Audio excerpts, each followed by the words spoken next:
Yes, team, welcome back to another episode of the High Performance Coach podcast. And welcome to another episode of the Built for Life podcast. We thought this would be a perfect opportunity to bring two podcasts together and collide. And also, we didn't want to have to go through two completely separate intros. But as myself and Mark are down in Manchester for the High Rocks World Champs, we thought we would sit behind a breakfast bar after a flat white, well, Mark had a latte, and basically shoot the shit, catch up, and just go through some topics that we actually talked about on the way down in the car yesterday, much to Aaron's delight as he fell asleep in the back. So I'm not sure how this is actually going to go, and it was 3 o'clock in the afternoon. So Mark, firstly, how are you feeling for the High Rocks today, my friend? Mate, I am buzzing. Big Daddy Strathern is no more. I'm like 9 kilos lighter. Training's been going so well. Obviously been training in Dubai in pretty much an oven. So coming back here and actually running with some fresh air, I'm really looking forward to it. And I think last night, looked at the game plan, just kind of filled us with a bit more confidence, knowing kind of where we went wrong last time, i.e. me being a fat bastard, and where Metcons running around the entire thing. But no, mate, I am buzzing for it. What about you? Yeah, mate, exactly the same. I think obviously off the back of Glasgow, like there's not many events I really think you do that obviously have an incredible atmosphere, environment, and yeah, it's just brilliant because there's so many people in one space, one place, all obviously kind of varying degrees of kind of like levels, and I think it's obviously so accessible for everybody, and it's just, yeah, I think a real sweet spot in terms of being able to push in terms of obviously the running side of things with obviously some simple kind of like skill kind of movements in between in terms of some functional stuff. So very much looking forward to it. Glasgow is epic. Very much excited for today to see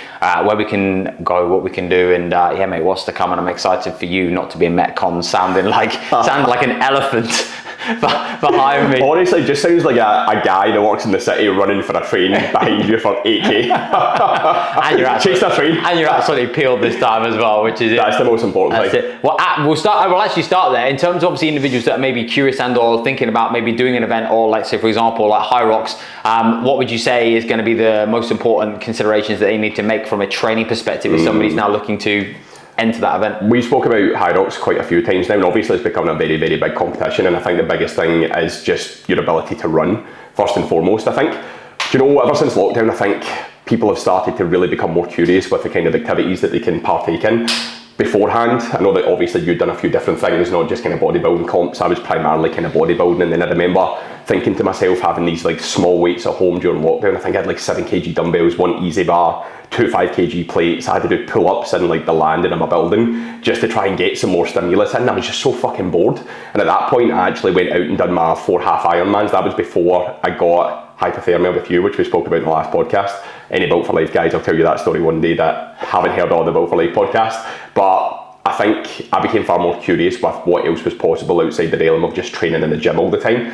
And I hadn't ran in years because I hadn't really ran after playing football, because I always told myself I didn't like to run without a ball in front of my feet because it was almost like a distraction. But I didn't quite realise that the least you could get with obviously building a business and everything else going on in your life, that kind of release that running could give you and actually process information better.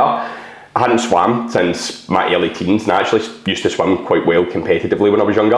And then I didn't even own a bike, so I actually borrowed my pal's mountain bike to do 56 miles, and it was definitely the wrong thing to do. But I finished it. Each and every single week I finished it, and then I was like, well, if that's what I've done without any training, then essentially what else is possible? And it really goes to show what humans are capable of if you can just overcome that mentally. I was doing it for charity as well, so there's a sense of accountability there, and obviously there's times where you probably think you had hit your limits, but that keeps you going and surprises you with what else is possible. So then going into kind of other forms of competition and looking at how you can really build yourself from an aerobic standpoint, you just feel so much healthier as well. I feel so much healthier, I feel so much more, I feel like I feel so much more energy on a consistent basis. And I think that's why something like High Rocks could be so good just for anyone that's looking to partake in a competition. But running capacity and economy is definitely one of them. I found last time that because I hadn't really been doing as much running, the volume or the distances weren't quite as large, plus I was obviously in the middle of trying to put on weight, that it really impaired performance. The thing is, we still were hitting pretty decent enough like times on our case, but it wasn't where it needs to be to really elevate to that standard where we know we could be at. So running economy and capacity, definitely one of them. Just conditioning yourself both aerobically and anaerobically as well, obviously for the kind of skill levels in between when you're doing like the skis, the rower, the farmer's carries, the lunges, all of that sort of stuff. But just being a bit more curious, I think, with how far you can truly push yourself in the realm of cardiovascular based activity while still focusing on other goals if it is body composition elsewhere that you have from a resistance training standpoint. Just getting your training right, being in the right frame of mind to lead with curiosity and exploration probably above all else, because I think we're at a standard now where we went into that last competition expecting that we could hit a certain point. But even with that expectation, you need to know that it might not always go to plan, and you can leave and you can rejig things, then you can go back better in the future. I've got so many of the guys running the Edinburgh Half and full marathon this weekend, and I was like, you have to remove this expectation. Don't go in there with a time that you're going to complete this marathon in, because if you've not done it before, you then earn the right to say, okay, this is where we want to go next time and what we have to change. And if you train correctly in between any competition, any marathon, whatever it may be, you can drastically improve your time if you make changes to whatever it is that you've identified doesn't allow you to get to where you needed to be, you know? So those would probably be the considerations for me. Yeah, massive. I think if I reflect that back as well to you, it's even like if you look at your own kind of athletic journey. Last year, February time, you hit a 3-hour marathon, and then obviously going into High Rocks pretty much like 12 months like thereafter, two completely different goals. You're at two completely different stages, but just goes to show you obviously just the power of like when you actually do really start to get specific and really aligned. Obviously the main focus at the start of this year was actually how much tissue can I accrue, how much can I build, how much can I develop, which obviously did have an impact. Your capacity to be able to run was still high relative to the average, but in relation to obviously where you'd been like 12 months prior, just the difference in the shift in terms of like focus, even just obviously the body weight that you were obviously then carrying, obviously from like I say an economic perspective, or an economy perspective, I think is obviously, let's say, so powerful. So even though you've got a really strong baseline, just those few little kind of shifts and changes in terms of like training focus can actually impede and actually have a big impact. But also saying that, it's very easy for you to now be able to shift gears and then come back into and build upon what you've obviously had before as well. 100%. I couldn't agree more. And I think people need to realise like things do come around in seasons, and I don't just mean seasons with like your physical goals. It's like the things that you're going through in life that impair your ability to focus on the things that you want to uphold on a consistent basis. Like you and I had a call last year, and I've coached with Joe for 3 years, maybe, I think.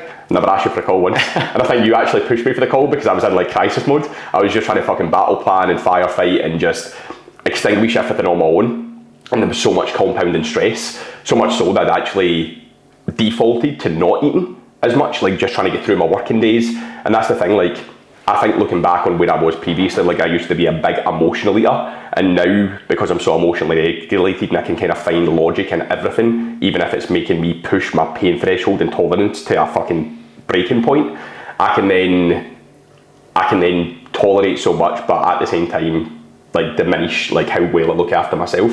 So going from like emotionally eating when I was stressed to like not eating at all, and that was after I'd got my food poisoning as well, and I dropped like 5 kilos. I was the lightest weight I'd been in years. So after the food poisoning, having the mental anguish of being like, Jesus Christ, I feel so thin, I feel so small, I feel so weak.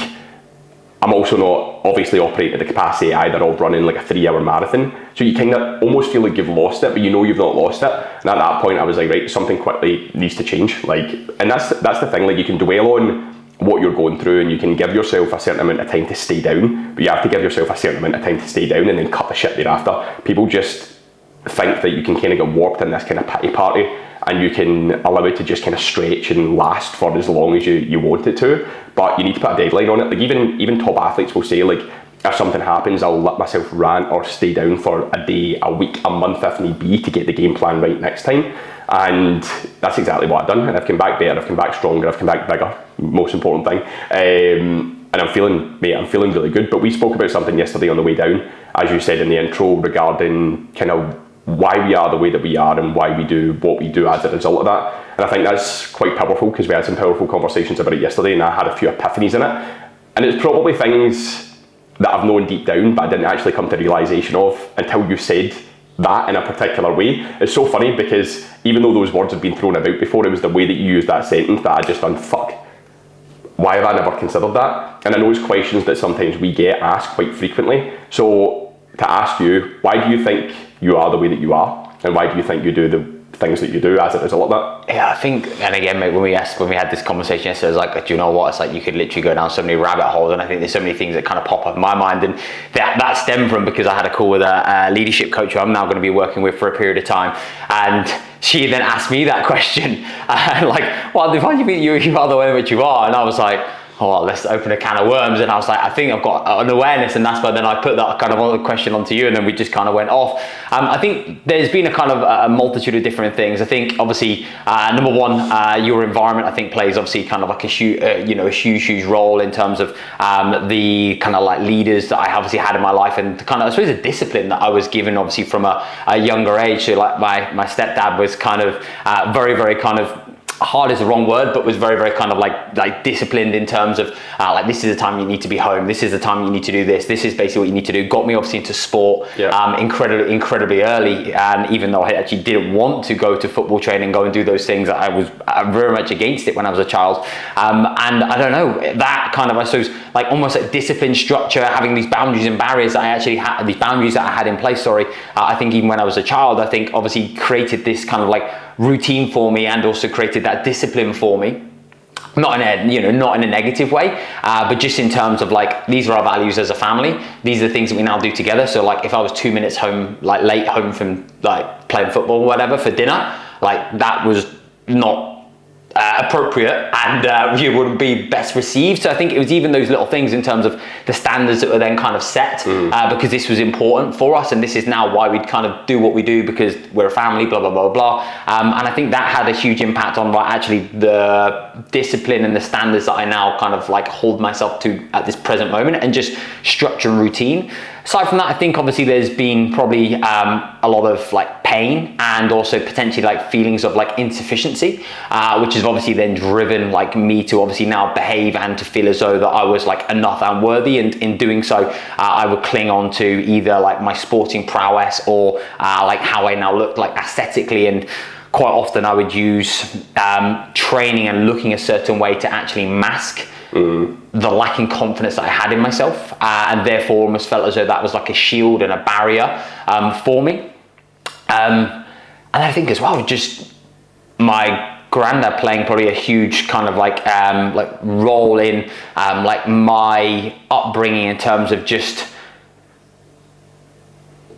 the character, not because of what he told me that I had to do, but because of the way in which he, I suppose, almost like conducted himself. And I looked at him as obviously a massive role model, and what he'd been through in terms of like the sport and everything that he'd now done, and what he'd achieved and accomplished even in his career. And then obviously that was almost like a massive like role model for me, that I almost wanted to kind of make proud, but also then kind of like embody.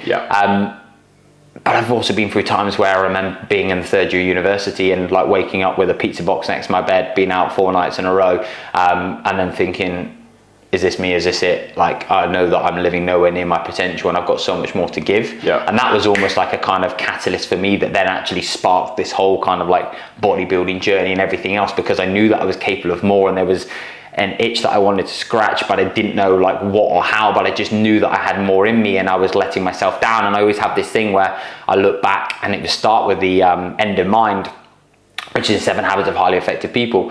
And it was like, when you look back, it's like, what do you want to not regret? What do you want to have accomplished, achieved? And I always just think about and visualize myself in like a rocking chair. And I always think, actually, do you know what, when you're old, hopefully I have that opportunity to get old. I want to be able to look back and go, actually, do you know what? I gave that a good crack. I actually did fulfill my potential, not in terms of like tangible like goals or metrics or numbers, but just inherently within myself.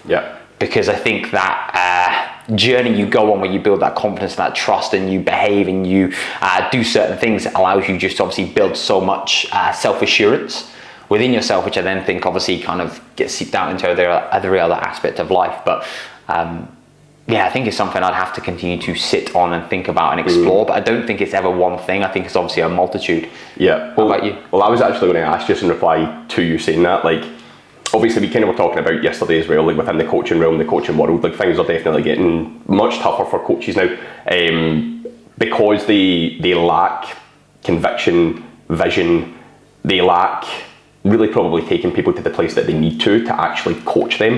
Like, I think you and I think about coaching very, very differently. It's very much about like coaching the person. How can we get the best out of this individual? And people talk about like personalized plans and X, Y, and Z. This is how I'll help you in your fat loss journey. But no one has that. Not a lot of people currently, and that's why we see a lot of coaches struggling, is that they don't have that very defined message, like, this is the problem that I can help you with. This surface level stuff is not the fucking big issue. we need to get you thriving as a person first. We need to get you more stable. We need to get you in a better headspace. We need to improve your environment. We need to actually look at the things that are holding you back, the fears, the doubts, the insecurities in your mind. And obviously, going through this kind of place in the market right now, you're seeing a lot of coaches actually give up on their coaching career, or the ones that really do have that defined message really excel. Through everything that you just discussed, that kind of you feel has brought you to this point, why do you feel like you were able to take a step further though? Because if you look at all these traits that you've kind of brought to your life from the people that have given you them, and kind of what you've observed and your perception of those, why do you think you've been able to take it to a new level? I think confidence needs it. I think almost you need evidence. And then when you just start to realize the impact that you're having and how you feel and the connection that you then obviously have to others, when obviously they're starting to attain a certain result or achieve certain things that they never maybe thought would be possible because of maybe the company or the way in which you've now behaved. And I think that almost like accountability works both ways, you know? And I think first and foremost is like your uniqueness is found at the intersection of who you've been and who you're striving to become. And I have this huge need to be of service to others because I believe that everybody has so much, like, again, it's not sound like cliche or but cheesy, but like greatness within them in alignment with what success now looks like to them. But I also appreciate that they are limited to how good they can be based upon how good that I am if we're now going to collaborate and connect and obviously now like work together, most importantly. And so I think for me, it's always just continually exploring, like, this actually isn't about me. This is actually about how can I now be better within myself and understand myself to a greater degree, so that I can now create a platform and environment and almost be a vessel that is almost creating a container that's obviously then allowing somebody else to then go on their own like personal journey. And not because I'm trying to place what I've done onto them and trying to coach them in the same manner, but just trying to obviously empathize and understand and then obviously develop my own kind of coaching acumen and coaching craft so that I can then obviously give them the tools for them to be able to coach themselves through obviously that process. And I think for me, that's a huge driver. It's like, I have to be better because I want you to be better for your own reasons. And therefore that's reciprocated in accountability that forces me to continue to improve and excel. And I think as well, have this like self-mastery, you know, and I've always had this thought of like wanting to be like autonomous, be independent. I wanted to be able to ensure that we could be like safe, secure. I could look after my family. I feel as though that obviously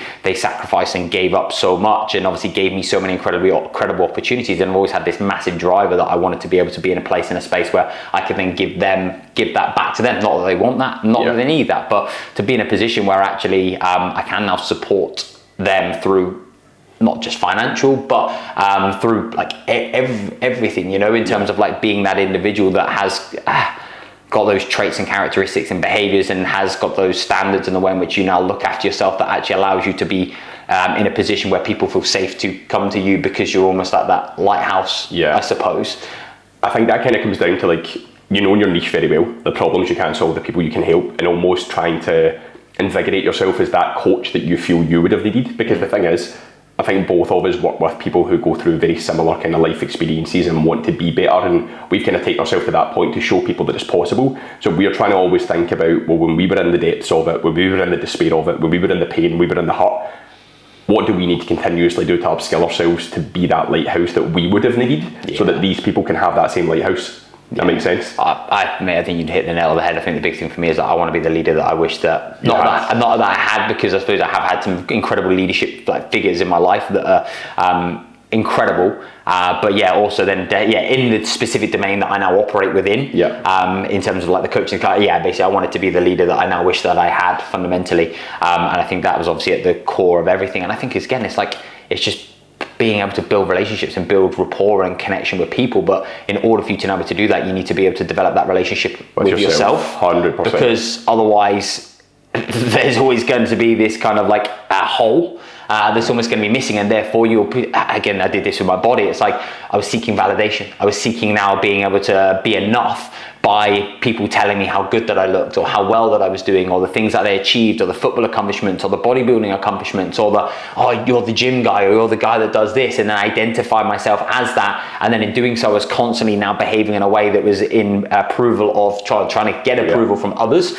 instead of actually now trying to gain approval from myself, based upon the person that I know that I wanted to be, based upon the behaviors that I wanted to embody, and the way I wanted to conduct myself and carry myself, and the way in which I now felt when I was with myself, and now know that I was kind of proud of myself based upon the actions that I was now taking. Yeah. And I was able to almost like project and then look back and go, yeah, actually, am I now doing everything that I now believe at this moment in time that I would love to have like done to put myself in the best position possible to then be in a place, in a space, to then be able to be of service to others to a higher level, which then again, like say, comes back and drives you then to want to continue to improve. Yeah, I think that kind of comes back down to, again, kind of what we were discussing yesterday. Like we work with a lot of people who come to us and want to achieve that end-defined goal, whatever they think that is. And sometimes I think being a leader, a lot of people think they want to encompass what you have, or maybe what I have. And the thing is, leadership means that we need to be that lighthouse, we need to be that figure for people.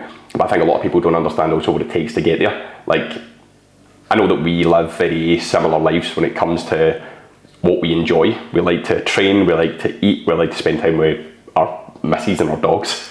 We like to go for food. If we've had a tough week of training, there's nothing better than to sit down and watch a Conor McGregor documentary on Netflix, you know. And on top of that, like, we spend the necessary time thinking. Like, I remember I commented in a Facebook post that I think it was Revo put up, and I was like, I fucking love sitting in a dark room just with my own thoughts. Because he was like, what you have to get better at is sit in a fucking dark room with your thoughts. And I've always said, like, if you cannot sit with your thoughts, I think that's why a lot of people turn to drink, food, social occasions, drugs, whatever it is, because they can't spend time at home with themselves at the weekend with their own thoughts, because they feel like it's dangerous. They feel like they don't know what's going to crop up. They don't know themselves. I think this is a big thing. What is your kind of opinion and stance on people that potentially maybe come to you as a leader wanting to develop what you have? What would your advice be if they are lacking in a lot of the characteristics and the traits that you feel you've developed as you, from the experiences you've been through? Like, what would you maybe tell people to go and do, and what would you tell people to kind of start working on? Would it be a case of, let's go back, look at some of your behaviours, look at why you are the way that you are and why you do what you do, and how can we start to re-engineer it from there? Yeah, I mean, I actually listened to I watched an incredible documentary the other day. Conor McGregor? No, not McGregor, mate, I'll talk about that. No. But it talking about, it starts with Jonah Hill and his therapist. And actually one thing that he talked about again was that kind of like, not the three realities, but basically like the three pillars that you now need. And first and foremost, like, what are the foundations you need to have in place? And the first foundation was your body. You know, that now doesn't mean like aesthetically being absolutely peeled or athletically being, you know, unbelievable. It's just like your body and the anchor points that you now have, the way in which you now treat yourself, serve yourself, nourish yourself, you know, the rest, the daylight, the basic things that you now give. Because I think so often when you get into this space and this place and you obviously have these goals, these aspirations, and maybe you feel as though that you're wanting to then become or go on this journey, I think so often we overlook then the big rocks. Yeah. And the big rocks first and foremost is you. Like, our ethos is get the person thrive and the people and profit follow. But I believe that starts with, you know, the daily things that we know that we need to do that are simple and easy to do, but simple and easy not to do. So I'd always say, like, your like body. The second thing would then obviously be kind of like yourself, and just starting to understand, like, why do I behave the way I behave? Why do I now think the way in which I now think? Like, where do I now believe that comes from? Yeah. What are the beliefs that I'm now currently holding on to that I've basically attached myself to, that I've been almost like playing out, living out, but actually aren't true? Yeah. You know, it was just maybe a throwaway comment that somebody now made, and now all of a sudden I've literally just attached myself to that, and then I've been living that reality. So I think it's just being able to now go and kind of like excavate, explore, and understand. And then obviously off the back of that, it's then almost like making a commitment and then creating this new in terms of like, okay, who is it I now want to be? What is it I now want to embody? Why is that now important? You know, why is that now important to me? You know, and then understanding, well, okay, yeah, like what, and I think, you know, Dr. John DeMartini is a perfect place to start. Like, what actually are my values? Yeah. You know, and then am I living in alignment with those? Because if you're then almost like, it's so misaligned, you don't have that awareness. It's like, well, then almost like you're living in somebody else's world, and I believe you're almost then a passenger in almost like your own like kind of like journey, I suppose, instead of actually almost being in the driving seat. So I think even like, you know, your body, understanding yourself in terms of just doing a little bit of reflection, and then understanding, well, what are the behaviors that are serving me, what are the beliefs that are serving me, what are the behaviors and beliefs that aren't serving me, and then it's also your people. Then, right, okay, who is it that I now know that I feel connected to, aligned to, and or has traits that I now value, and I could now go and trait jack. Yeah. Because I think that's something that I've always seen, is like, what is I like about that person? Oh, and then you gravitate to them. Then how can I almost like anchor myself to that, not trying to replicate that, but I really appreciate and see something that gets drawn. I am drawn to that, and therefore I'm actually going to now almost like take that and start to embody that because that feels in alignment to me. And I think, you know, we have to like seek that from others initially and those around you, which is then about obviously, yeah, the people and the environments you're in, the conversation you're having, the people that are serving you, the people that aren't serving you. And I do believe that, you know, yeah, if you want to now be able to kind of make a change, you actually have to make a commitment to change. Yeah. And that requires you to make some, at the time, difficult decisions. Yeah. But ultimately it's now understanding, okay, yeah, what is it I now want to build? Who do I want to become? How do I want to live my life? And then is my environment in alignment with that? And then obviously that comes also then back down to your state, your energy, your emotional regulation, I think is absolutely key. And I think we all need to have passion. I think passion first, purpose follows. Yeah. And then the hard goals that you then set obviously come as a byproduct obviously of those. That's where you build that certainty and that confidence and that trust in yourself, because you've almost got the what, you've got the where, and now this is basically the why and then the how you're going to get there. And then obviously in doing so, that's the very thing that gives you the evidence that says, actually, yeah, like this is the person that I am. This is now why I do what I do. And actually I start to build that trust within yourself, which I think is a process. And every single time you step into this new like unknown, and where you maybe feel as though like you're a little bit of an imposter, it's like, well, that's good, because that now means that I'm putting myself into uncharted territory and I'm now growing, and this is exactly how I want to feel. Because if I don't feel like this, well then fundamentally I'm constantly in this safe zone. So if you don't feel like that, that's the question. But it's about going and stepping into that. Fear is difficult, as challenging as it may potentially be, and then being able to obviously lean back into the body, yourself, your people, and then obviously going on that journey, because that's the only, like, I believe, like, not answer, but trajectory that you have the capacity to go on if you now want to go through change. Yeah, because the thing is, then branches come off of that, and then you can explore those branches. And I think the biggest thing, or one of the biggest things, is the values thing with it as well. Because I think when people realise they have to go through that change, they're actually realising subconsciously their values are shifting, because our values can change fucking every 6 months, every year. Like, we are not the same people we were when we were 18 years old, 20 years old. People that are still doing the same things and living very unhappy lives as a result don't realise that their values have shifted and changed, but they've not chosen to go and explore what those new values are, the people they need to be around, the changes they need to make to their environment, how they maybe perhaps need to work on their health a little bit more. Because I think especially maybe what we see is that the older people get, the very thing that they never used to really value, i.e. their health or their body, they start to become very aware of the fact that they need to become healthier. Like, they're getting older, they're holding a lot of body fat, they're not looking after themselves, they're highly stressed, they maybe be to the doctor, they've got higher blood pressure. This is not even just 40, 50 year olds, this is sometimes people in their 30s, like chronic stress. And you need to kind of be self-aware enough to know that when you're going through these cycles and when you're going through these processes of living life, doing these things that maybe aren't serving you, there's always a voice in the back of your head kind of telling you, you shouldn't be doing this, or why are you doing this makes you feel a particular way, and you do have to lean into it. And I think that's what great coaches and mentors can do. Like, a great coach can obviously get you in good shape or kind of take you towards a performance-based goal, but great coaches or mentors really do fucking change your life entirely, because you know that you can go to them not only just for advice within the realm of performance, body composition, whatever it may be. You can actually go to them for advice in life, which is huge. And I like what you said there about like trait jacking as well, because if you're entering into a relationship with a coach or a mentor and they have traits that you want, ask them as many questions as possible about those traits and how they overcame those traits. Like, obviously I had a speech impediment when I was younger, so my dad always used to shout at me and be like, fucking spit it out, you can't tell a story, like someone else tell this man's story for him. Was anyone else there? Like, that's kind of what it was like. So I looked at people like Phil Graham, yourself, Barack Obama, like great speakers, and I was like, how can I emulate the way in which they show this confidence, this conviction?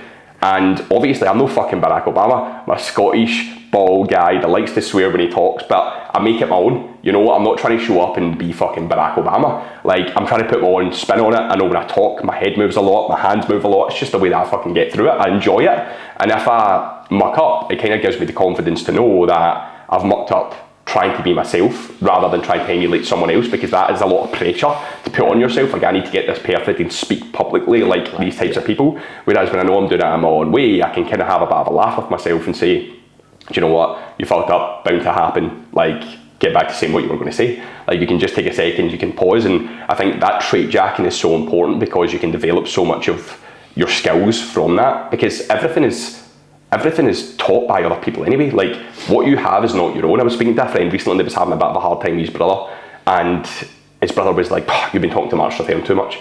And I was like, and he's not even been talking to me about how he was going to speak to his brother. And he's like, nah mate, I'm just talking to you from like a place of care. Yeah. And I'm just trying to tell you what I know is right for the situation you're currently in. And I was like, mate, even if you were talking to me and you were asking me for advice, it would have been someone else's advice that I've heard that I'm now giving to you. We don't own that information, you know? And I think everyone wants to find a new answer or find new information or find new things to kind of call upon that will allow them to really lean into the person they want to be, when really everything they have within themselves at this moment in time. It's just about finding the right people to connect with, making the better choices in their life around their environment, and actually understanding like who is it that I want to be, and why have I held myself back from being that person? Like what are the instances in my life that have kind of put me in a box? Yeah.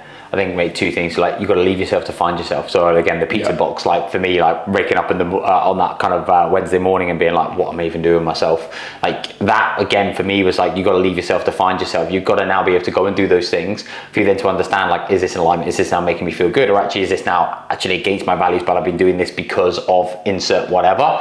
You know. And then I think the other one is like, you know, some lessons have to be experienced in order for them to be then understood. And it's like, right, okay, that's the way in which that's why I behave in the way in which I behave, or like that's why I did that and I felt like that and it didn't quite kind of align to me. And I think for like us, it's about not trying to get it right, exactly as you said. It's just about now trying to understand, okay, what's the direction that I now want to head in? Is this now in alignment with me? And realizing that fundamentally there's going to be so many things that are now going to come back that are going to be aligned, and there's going to be things that now are going to be misaligned. And it's then about you having the space to then be able to sit and think and then gain the clarity in terms of the direction you now want to be able to like go in. And also just like owning your vulnerabilities and owning your flaws, because for me, going back to what you were saying, it's like I spent so much of my life trying to be somebody that I wasn't, because I lacked so much confidence and belief within myself, because there's a period of time that I got bullied, and that made me then feel like, well, actually, do you know what, I'm just going to go within myself and I'm just going to people please, and I'm not going to talk about or speak about or conduct or behave or whatever in this certain way, because I don't want to put my head above, you know, the surface, and potentially have, you know, like pelters thrown back at you. So actually, do you know what, I'm just going to please, I'm going to fit in, I'm going to play it safe, I'm going to use my mechanisms to like protect me, and then obviously in doing so, you then end up conducting, behaving, communicating in a way that isn't like you. You then attract the wrong types of people towards you, and then you're losing so much energy because you're losing so much trust in yourself, because you're pretending to be somebody that you're not. Instead of actually just now owning who you are, your vulnerabilities, and realize and recognize that they don't define you, they're not all of you, but they're part of you. And actually seeing the good and the power and the strength within that. And I think that was one of the biggest things for me, was like, when you're talking about the speech impediment, it's like, as soon as you have the power to now be able to step into owning that, instead of you now thinking it owns you and has power over you, which is a difficult thing to do, and that takes time, it takes a process you've got to now go through. Like, I think that's one of the most powerful things that you can then do, because you're not then trying to run away or hide or then try and mask and or pretend to be, because I'm just me. It's the imperfect action type of thing. And even I think to myself, like, even if I mumble, even if I stutter, even if I say the wrong word in a sentence, people will get it from the energy and the confidence that I'm portraying to continue, rather than trying to get things perfect. You know, and things don't always have to be perfect.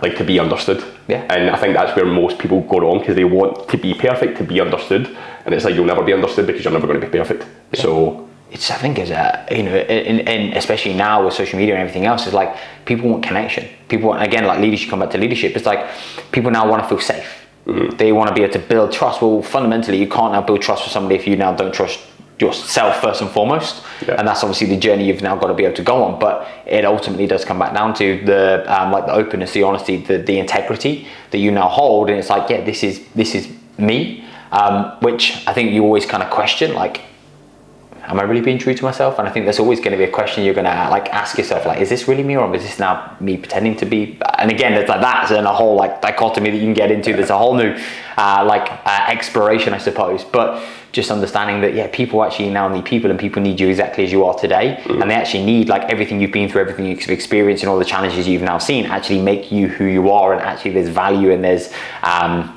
lessons, and there's experiences that you can then actually hold space within and or share, that actually gives people hope, and allows people to realize actually that is possible, that is achievable. Because if you pedestal yourself, it becomes so unattainable, and there's such a disconnection that it doesn't quite really align, and temporarily it may work, but until you really kind of like step into who you really are based upon the awareness that you have, that's when I believe the game starts to change for you, because you, I think, trust yourself. 100%. 100%. That integrity is so important.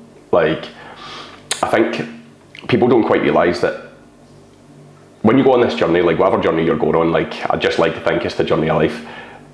Every time that you don't follow through and finish what you said you were going to do, that integrity and that trust just falters and fails. And don't get me wrong, it doesn't mean that every time that you fail along the way that you are a failure and you're not going to achieve it, but you have to be intelligent enough within yourself to seek answers from greater places, better places. And we're definitely in a culture these days where it's so normal not to speak, not to open up, not to have conversations. Like, see if we invited some of my friends along to the conversations we were having at dinner last night or the car drive on the way down, they'd be like, why the fuck are you talking about this? You know, like, it's just not the normal realm of conversation. Like, even telling people around you why you want to achieve a particular thing, why it's important to you, people don't want to be seen in that way because they just want to bottle themselves up and close themselves off because they don't want that judgment from the norm. And I was talking to the guys the other night that are running the Edinburgh Half and Full Marathon, and I was saying that obviously, like, if you complete a marathon, you're what, like 1% of the population have completed a marathon. I was like, as much as you guys might feel this is normal because you are inside this program and we push you to this level, this is not normal. Yeah. It's not a normal thing for people to be doing. And it's crazy how when you can remove yourself from the 99% culture and put yourself into that 1%, how incredible your life can become if you truly lean into it. But you need to have the vulnerability aspect, because without actually being seen, and I actually read Winning by Tim Grover, and in that I talked to my clients about this a couple of weeks ago and it was fucking fantastic. He talks about being able to help messed up, not being able to help perfect. So basically, in the book he talks about this kid that was kind of brought to him by his parents, that the parents wanted Tim Grover to coach this kid. He was meant to be like the next, like, I think it was like the next Muhammad Ali or something along those lines, like a real like a figure, right? He'd done a lot for charity, he was a basketball player, he had a home with his girlfriend, a dog, his teammates loved him, everyone loved him, all of this sort of stuff. And Tim Grover said he went and met him and the kid was just saying all the usual stuff. Like, in his thing that we would have heard, like, just want to get in the best shape of my life, you tell me what to do, I'll do it. Like, I just want to go as far as I can, I want to be the best at what I do. And he was just like, let's cut the shit. He's like, I can't help perfect, but I can help messed up. So I want you to go away and I want you to come back to me and tell me what's true, what's false, what you think you really want and not what you think you should be. Like, all of these things. He was like, I didn't expect the kid to come back to me. Next day he comes back to me and he's like, I don't want to be the next Muhammad Ali. I'm so scared in the court that I'm not going to perform. I don't trust myself, I don't trust my teammates. I'm actually cheating on my girlfriend. I've got like 4 side bitches. I smoke weed and I'm so scared that people are going to find out. All of that sort of stuff. And he's like, right, now we can fucking work. Yeah. And he said the biggest change that he's seen, not that he was going to become the best basketball player, but the biggest change and shift that he's seen in that boy that told him that this kid was going to go far in whatever he was going to do, is when he basically turned around to his parents and said, I don't want to be the next Muhammad Ali. He was like, that was the biggest growth opportunity and potential there, because he's actually then decided to go on his own path. And we always ask our clients, like, let's cut the shit and let's just talk about what the actual fear is, what the doubt is here. And see if people come back to me within a course of 5-10 minutes, an hour, 2 hours, I'm like, you've not thought about this. You've not sat and thought about this, because you'll have experienced this. Do you know how long it takes to be brutally honest with yourself? When you build a habit, it's easier, but when you've not done it and you've not showed that vulnerability and you're being upfront with yourself for the first time, it can take a fucking very long time to come to terms with it. You feel that resistance and you not wanting to admit it to yourself, and you can almost feel yourself stressing out trying to find other answers that could justify as an excuse. But when you can kind of step into it, it's so powerful. Yeah, I think again it comes back down to the expectation you create on yourself, the expectation you believe others have of you. Yeah. In terms of, this is now what I need to be, and then you're almost like living in alignment, which actually isn't what you really want. And then, like, fundamentally, that's where that kind of like gap like happens. It's like expectations, reality, and then you just lose that confidence and trust like within yourself. Yeah. Why are you the way in which you are? This is like the epiphany moment I had yesterday. So obviously, being built for life is literally being built for life, so that regardless of what you're going through, you never have to sacrifice how you want to feel, how you want to look, how you want to perform, the way you want to show up for the people around you. And it's difficult because life is very stressful. Like, as I said before, we have very high pain thresholds and we can tolerate a lot because we can always find the logical answer in everything to just get our head down and work a little bit harder. But I like to think of life almost like when you're training in the gym, you're trying to progressively overload. Like, you're stimulating, you're adapting, but at one point you go in and you do a session, you can't walk for a week, you know? Like, you get to breaking point with that stimulus so much so that you've outweighed any recoverable potential that you have, because it was just far too much. So I like to think of life the same way. Most people don't progressively overload their life. Most people are just grabbing everything, taking everything on, saying yes to everything they can, and essentially that stimulus is so high that they break on a very consistent basis. Obviously we work with a lot of very career-driven individuals, business owners and so on and so forth, parents, and they're always just saying yes. They're always just saying yes to the next thing in business, the next thing with their family, the next thing in their career. They're always just feeling as if they are superhuman and they can do absolutely everything. And I think we would probably be guilty of that at the same time. Absolutely. But we've also built that progressive overload. Like, we've also been able to adapt to that stimulus, and we can now manage more because we've done it relative to like what we want to achieve. Because what we've not done along the way, as we've been saying yes to more business, more performance, more body composition goals, more family goals, we've then been removing things elsewhere to make sure that we're not overloading ourselves too much. So if we are pushing towards a performance-based goal, social events come out, you know, whereas many people are like, no, I want to keep my social events and my social occasions in, and it's like, you can obviously keep some in, but you can't keep them all in, especially if you're acting to the level that you were before. You can't do everything with your family. You're going to have to like have set boundaries with your family as well. You're going to have to remove things that you would normally do. You're going to have to delegate to your partner, your wife, your husband. And I think this is what people don't realise, like they're just adding more on top of more on top of more, when they've not actually built the capacity to really handle it. And we want to help people get to a point where they feel, if they're going through these really difficult seasons of high stress, that they know exactly what to default to, not to sacrifice what they've worked so hard for, and that they can actually respond better to it and they're not as reactive. And the reason, after you asked me that question yesterday, the reason why I think Built for Life is actually a thing, which I hadn't probably considered in this way until you'd asked that question, is that I've been through a lot of fucking stress in life, whether it be the speech impediment, bullying, not just like verbal abuse, but a lot of physical abuse as well. My mum and dad, realistically, not really coming from money whatsoever, us kind of living in a kind of lower class, if you want to say. I was telling you that story yesterday about the fact my mum had lost her job one day, thinking, do you know what, like, we'll get by, we'll be able to survive. Alan still got his job, comes home, my dad lost his job that day too. Like, couldn't write it. They basically paid to live in a nicer area than they kind of wanted us to grow up in. Wasn't a fucking mansion or that we lived in a bungalow, but it was just in a better area because they wanted us to have more opportunities. But they didn't have a lot of money, they didn't have savings. And they always taught us that if anything ever did happen to them, that they needed us to be self-sufficient. So from a very early age, it taught us to be very disciplined, with a lot of work ethic. We prioritised work over fun a lot of the time. And I think that kind of created this perspective for me, where it was like, if you want anything, you need to go out and you need to fucking work hard for it. But at the same time, it's also been my downfall at times, because I will work hard at everything at once, which I've got much better at. And I think that's why the Built for Life kind of came to fruition, because I was telling you the other day, I actually got an email on Thursday telling us that we were going to be evicted from our property because new ownership is taking over if we don't get rid of our dog within the next 30 days. Obviously, I'm not going to get rid of my dog. Anyone that knows me knows I'm not going to get rid of my dog. But straight away, the mindset was, right, I'm working hard towards the High Rocks World Championships. I'm working hard towards being in the best shape for my wedding. I fly out to my wedding in less than 5 weeks. And I've been working so hard to like create this stability in our new home together over the last few months, and it feels as if the rug's just getting kind of pulled and swept from under the carpet. But instead of thinking, why is this so unfair, you kind of turn into that sort of person that's very systematic and automatic with the response of, well, I'm already working hard, I just need to work a little bit harder for this period of time, because I know this period of time will also end.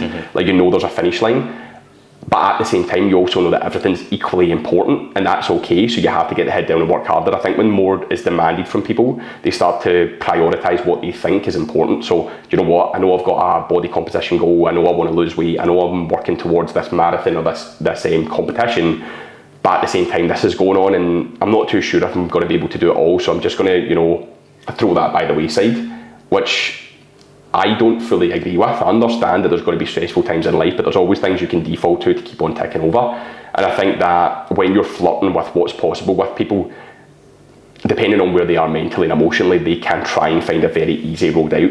And I don't want my clients to take that easy road out. I want them to see that if things are equally as important to them when they are going under large amounts of stress and demand within their life, that they can step up to it and they can adapt to it. They can adapt to that stimulus. Because right now, my wedding's obviously fucking really important to me. I want to show up and be in the best shape possible. These championships really important to me. Like, I've worked fucking relentlessly through injury and that for the last few months.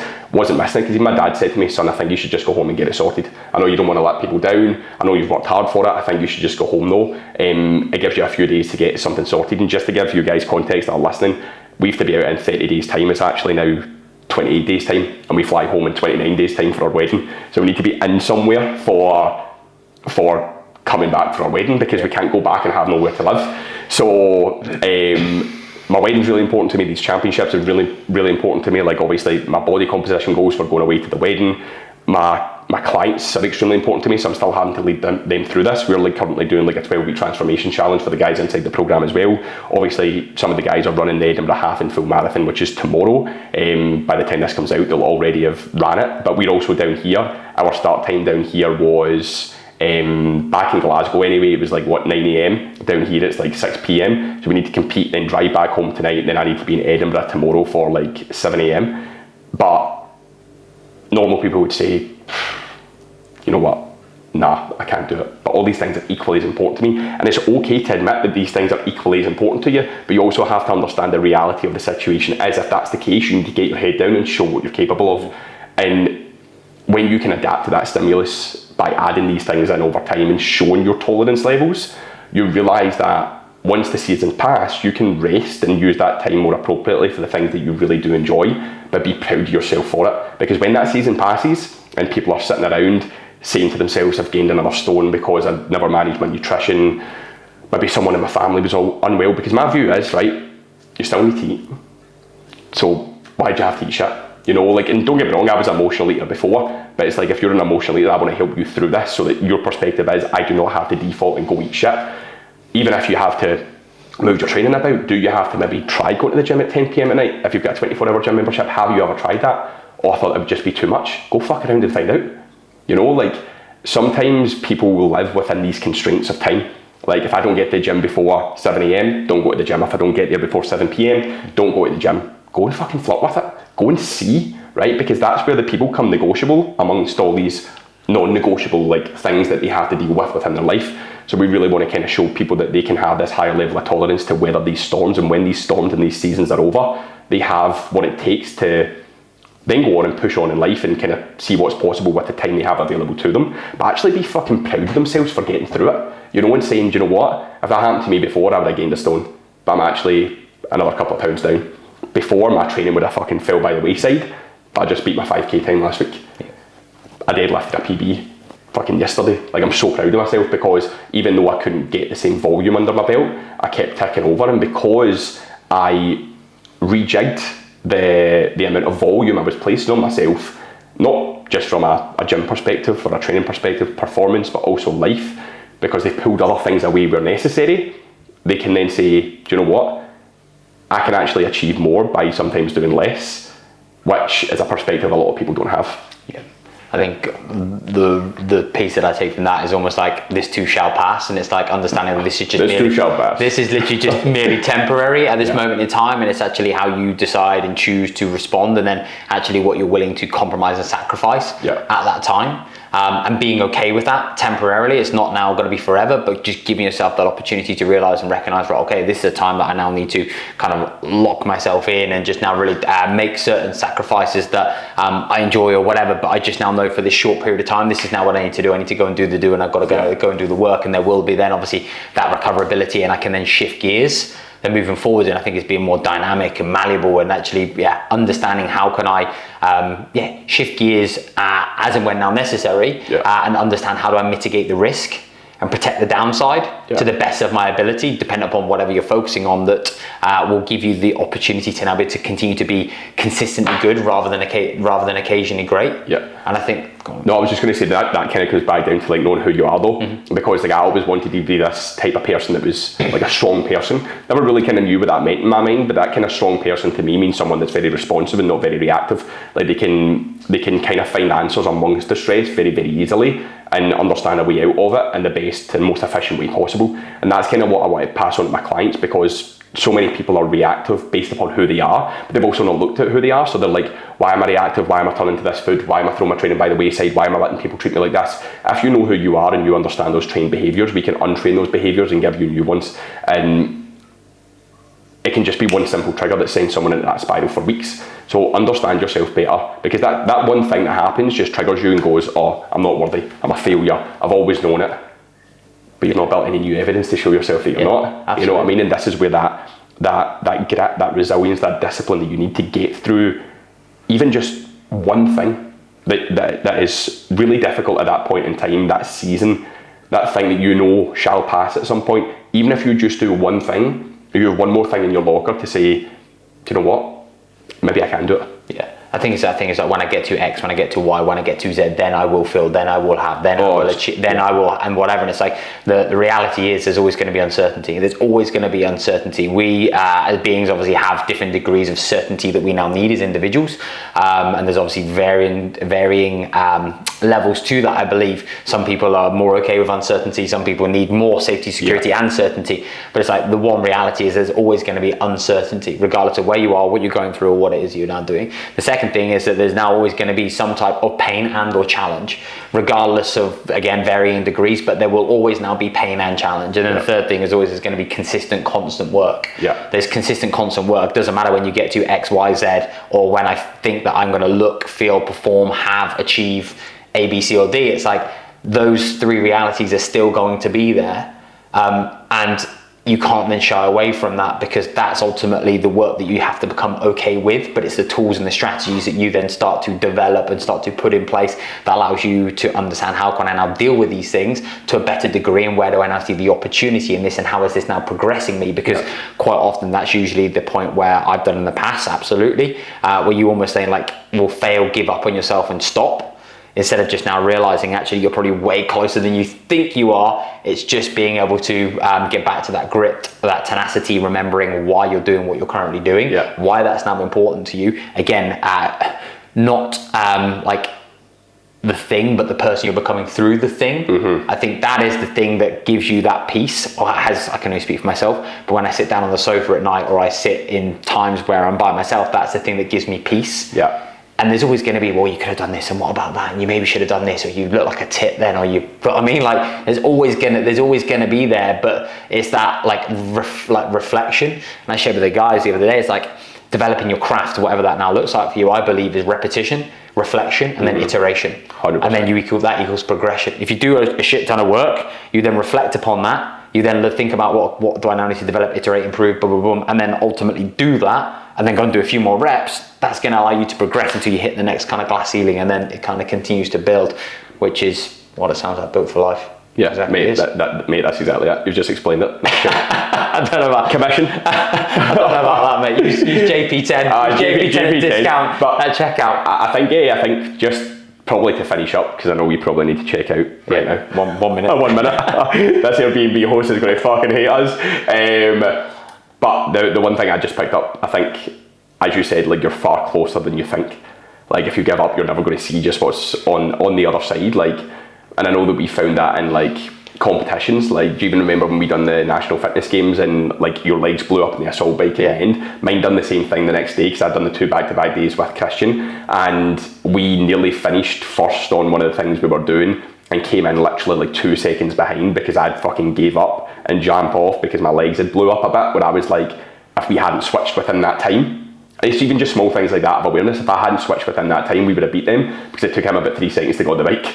Because I was trying to fucking pull myself off the bike. Whereas if I just went fucking teetotal and stayed on it and pushed myself that bit harder, but then that's where that reflection is so important, because if you've done the hard work, you've reflected, you can then go back and iterate it and be better. Yeah, absolutely. And I think that's a huge part of that self mastery and understanding of oneself. And I think it's a consistent journey. Again, like even with the work that I continue to seek in the leaders that I now look for and the coaching that I now want to have, and exactly the same for you. It doesn't stop and it doesn't just end. It's always this consistent journey, and you are then seeing new challenges, new problems, and then obviously new opportunities.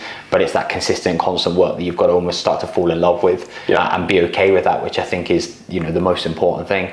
So, where are we going for brunch? Mate, I have no idea. I am fucking starving. I am so hungry. I'm not too sure. Will we leave it up to Aaron? We'll leave it up to the captain, as long as he doesn't fall asleep on the way. two brownies in, and Aaron's asleep. Double chocolate king. That's it. Chocolate king. But guys, thank you so much for tuning in to both the Built for Life podcast and the High Performance Coach podcast. Yeah, this is fun. Might have to do it again. Yeah, absolutely, mate. Yeah. Spontaneous podcasts are always the one. We'll maybe put it on the car on the way. I'm gonna say a lot of times, like, mate, we should literally do a podcast. And it'd be absolutely. Well, listen, you might have 2 bonus episodes if we decide to record on the way home. If we come first at the world, we'll record another podcast. That's a promise. Absolutely, dude. I appreciate you and have so much love for you. Thank you. Likewise, mate. Thank you so much.